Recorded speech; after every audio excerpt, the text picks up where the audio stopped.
Hey guys, what's up? Welcome back to my channel. Today we're going to be checking out an indie brand that I feel super excited about. So I took everything out last night to take some pictures, do some swatches, and basically just like get some cute shots before I dive in and try everything out. And I was really impressed with everything so far. So let's dive right in. First, the brand is called Menagerie Cosmetics. This is the palette I got. It's called the Farrell Palette, and it does have both eyeshadows and pressed pigments in it. I also picked up 5 liquid lipsticks, and I love how the boxes align to show like the little fox motif. I also picked up this really cute sticker. It was $1, and it has their little fox on it. I thought that was so cute. So I've got to find like a special place to put that. I'll put the Instagram account below if you want to check it out. They have some really interesting stuff, and I was really intrigued because everything looks so unique. It doesn't look like the same old palette or liquid lip that you see everywhere. Now granted, I got some very wearable colors, so that's going to be kind of like a norm thing, but I also got a couple colors that are different in the liquid lips. But this palette is so cute. So this is the actual palette component. Everything's made in Washington State. It's cruelty free, it's vegan. The Farrell palette is absolutely stunning. I mean, the artwork in it is so amazing. It's got like these little like pixies or fairies. This has been swatched. Like I said, I got some pictures, but this is what the palette looks like. I'm loving the mixture of colors, a little bit of bright, a little bit of neutral. All the greens really get me because these are some beautiful matte green, so I can't wait to dive in and put it on the eyes. You guys might also hear a lot of background noise in this video, so I'm sorry about that. It's like storming outside, and it's also hot in my house, so my ceiling fan is going. I'm sorry if you guys can hear that. It's definitely like thundering and windy outside too, so I'm really sorry if there's a ton of background noise. The first liquid lip is called Gator. This is the component here. I love the fox and the gold lettering. Everything is really cute. So all of the tops have this like hunter green packaging. I did swatch these, so you'll be able to go check out some pictures on Instagram as well. Excuse me. So I will say this about the formula, it is a little bit more on the very thin liquidy side. I happen to really like that. It is bleeding on my hand, but honestly on the lips I don't think I'm gonna have any issues. And my swatches last night were beautiful, so I didn't have any problems there. So again, this is the shade Gator. I thought about swatching these on the lips, but they are like so long wearing that I feel like I would have trouble getting them all off. The next shade is called Ingenious. So it's like this. This is a brighter red. The consistency of these kind of remind me of the NARS liquid lips. Very thin, almost to the point of being very watery, but when it dries down, it's so light on the lips, and I love that. I hate liquid lipsticks that's heavy and crunchy. Even some of the ones that have like the prettiest colors, like Tarte has some beautiful colors, but that formula can be a little bit heavy and a little bit too thick for me. This next shade is called Sedona. I'm kind of tempted to put that one on, but I'm going to compare the next couple. I think I'm going to throw on the lip first, just to get a little color on this face. This next shade is called Durian. I might go with this one so I can go crazy on the eye. And the last shade I swatched vertically there, this is Aralia, and to me this is a little bit more mauve-y looking. This one's like pinkish, but at the same time still more on the neutral side. A very neutral one, and then we got this one which is mauvier. So I think I'm actually going to put on Durian and see how that looks. Going super bland on the lips, but I'm going to use color on the eyes. I really like this color. It kind of reminds me of this Stila liquid lip that was discontinued. That was like one of my absolute favorites. I can't remember the name offhand right now. So that's Durian. Very neutral. It's a little bit more on that like taupey color that I don't always wear. So even though this is super neutral, super normal shade, it's actually a little bit different for me because I always go for like pinky mauvier nudes. So yeah, there you go. There is Durian on the lips, and I did not dip my wand in again. I just used the product that was on both sides of the doe foot. And the one thing I didn't point out, this doe foot is one of those that's kind of like a paddle and then flat.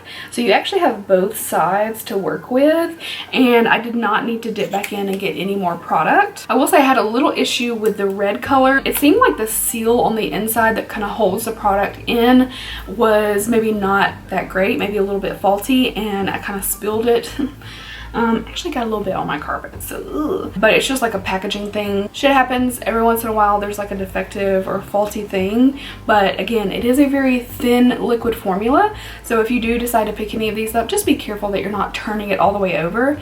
I've seen that even with NARS, that I've seen people pick up a tester of it and they're like, they'll pull out the one and then be like, oh, what's that shade, and it literally spills out. So it's not just this brand that has that issue, it's just one of those things with that thin formula. Even the Fenty liquid lips are like that too. So just be careful when you're going with any of those formulas. They can get a little messy. So now I want to kind of just take a look at this palette. So with the palette, so many bright colors. The neutrals, which they're just really a couple, I'm totally fine with that. I've got neutral palettes everywhere, that's no big deal. This is your transition shade, which to me is fine, which may be a little bit dark for me personally. So what I think I'm gonna do is I'm gonna grab some paint pot and coat my lids and maybe put like a little bit of a light shadow on just to create a little blending base. All right, so I'm taking a little paint pot. Okay, so this paint pot is soft ochre. This one has a little bit of that golden to help cancel out all those like purpley veins I have. All right, so I think I'm just gonna go for it. I'm gonna start with this shade, which I believe is pronounced Canis lupus right here. I think that's like a technical term for like a wolf or something. Am I making that up? I'm just gonna try it.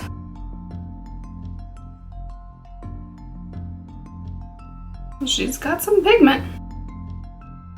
So definitely darker for a transition shade for me personally. We're gonna work with it though.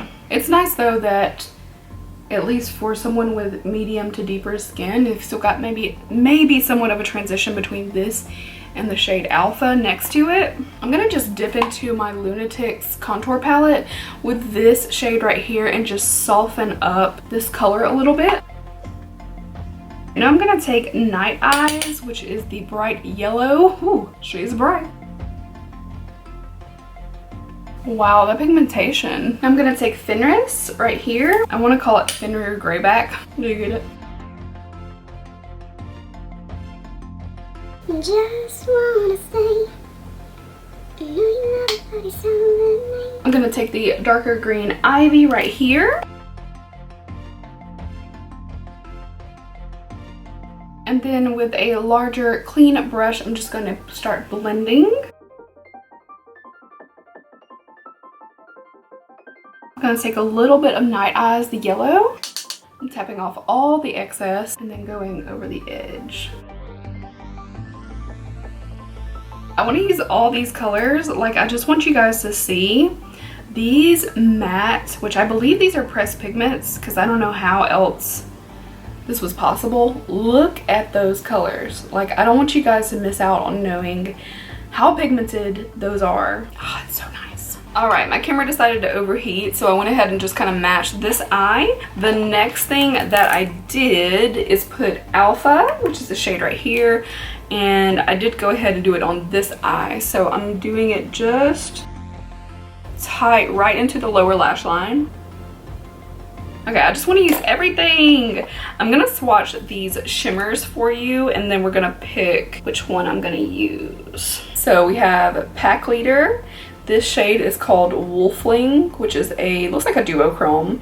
And then Huchera, I guess is how you pronounce the green. They are so pretty. Okay, I'm not going to use the green because I do want a little bit more contrast. I think I'm going to use that shade Wolfling in the middle. So this one looks almost like brownish, but then it has this gorgeous like pinky gold shift. It's so pretty. My eyes are really coming down out there. Okay, so I'm going to try it just on my finger and pack it onto the lid really quick. Wow. So I think I'm going to take Wisteria right here. This is like a coral pink, and I'm gonna go very lightly and I'm gonna blend out that Alpha shade that I put under my lower lash line. Only adding just a touch of that color. It's really bright and pigmented. I'm going in super, super soft.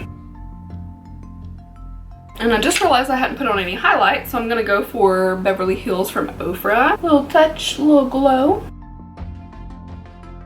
Alright, so that's my finished look using the Farrell palette. Let me know what you think below. This is definitely a little bit different with all of these greens. It's not something I usually do because true greens are a little bit harder to come by, and the fact that these didn't muddy when I put them over top of the yellow and the brown, like they stayed looking very green. That usually doesn't happen. A lot of greens just kind of go muddy and brown when you blend them over a transition shade. So I am pleasantly surprised. Everything looks really pretty. Yeah, I like the look overall. It's a little bit unconventional maybe color-wise, but I really like it. I feel a little different, you know what I mean? So far the lip is holding up really well. As you can tell, it looks pretty good. It is kind of like forming to the lines of my mouth, but I've yet to find a liquid lip that doesn't really do that. So, you know, a few hours from now I might put on a little gloss and soften it up a little bit. That's usually what I do just to keep the lip going. But yeah, I'm pleasantly surprised. Everything so far looks good. I would highly recommend checking them out. Definitely at least go check out the Instagram. This is literally a woman in Washington who comes up with these like really interesting ideas. It's made in the USA. They're cruelty free. They're vegan. And I think price point wise, they're not bad at all. $15 for the liquid lips I don't think is that high, especially when you consider it's good quality and it's an indie brand. Like, indie brands aren't cheaper. They're, if anything, they are more expensive because she's not purchasing in large, huge quantities.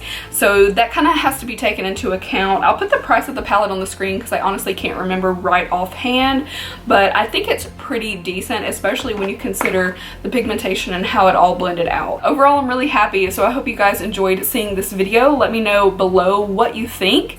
I'm curious to know if you guys are aware of it or not. I literally found them a few weeks ago and was like, yes, I need to try this out.